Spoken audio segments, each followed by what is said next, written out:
নির্বাচন আয়োজন আপনারা করবেন, এটা আমরা একেবারে সন্দেহাতীতভাবে আপনাদের বিশ্বাস করি।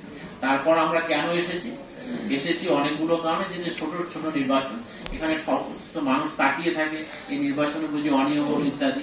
আর একটা জিনিস যেটা আমরা জানতে পেরেছি, যে মাননীয় সংসদ সদস্যের স্ত্রী হচ্ছেন এখানে একজন পদপ্রার্থী, সেক্ষেত্রে তিনি কোনো প্রভাব ফেলেন কিনা, এটাও জনগণের মধ্যে একটু কি বলা যেতে পারে, যে প্রশ্নবিদ্ধ হতে পারে। এই সমস্ত কারণে আমরা আপনাদের সাথে কথা বলতে এসেছি।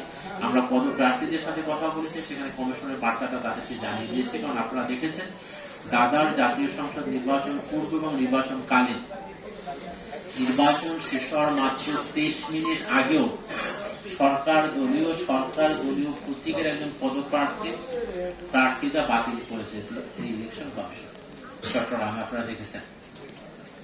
সুতরাং যদি কোথাও কোনো অনিয়ম পরিলক্ষিত হয়, কমিশন কিন্তু কোনো কর্মী এইটাকে অ্যালাউ করবে।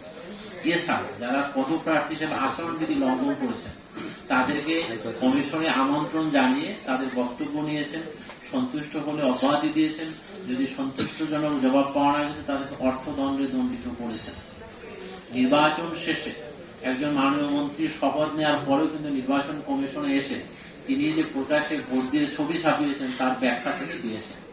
এত কথা বলার অর্থ হচ্ছে সরকার নির্বাচন কমিশনকে যে একটি সাংবিধানিক সংস্থা হিসাবে প্রতিষ্ঠিত করেছেন, সেটা তার ভাবমূর্তি ধরে রাখার জন্য আইন অনুযায়ী কমিশন কিন্তু কাজ করছে, সরকারও সেখানে শতভাগ সমর্থন দিয়ে যাচ্ছে।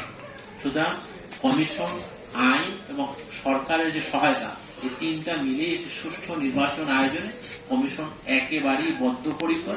এখান থেকে কমিশন এক চুলো নড়বে। আপনারা কমিশনের সম্মানিত সহকর্মী হিসাবে এই বিষয়গুলো মাথায় রেখে ভালোভাবে কাজ করলে আশা করি এই এলাকার জনগণ এখন বাহিরে যতই গুজব রটাক না কেন, নির্বাচন শেষে আপনাদেরকে ধন্যবাদ জানাবে যে না, এই কর্মকর্তারা, এই সহকর্মীরা একটি সুষ্ঠু পরিচ্ছন্ন ভোট আয়োজন করেছেন, ভোটাররা তাদের পছন্দ মতো ব্যক্তিকে বেছে নিতে সক্ষম হয়েছে। সবাই আপনারা ভালো থাকবেন, সবাই সুস্থ থাকবেন, এই প্রত্যাশা রাখি। আইনের প্রতি শ্রদ্ধাশীল থাকবেন, এই আহ্বান রেখে আপনাদের 9 তারিখে যে নির্বাচন হবে, সেই নির্বাচনটা যাতে আপনারা সবাই সুন্দরভাবে দায়িত্ব পালন করতে পারেন, যে প্রত্যাশা আমাদের আমন্ত্রণে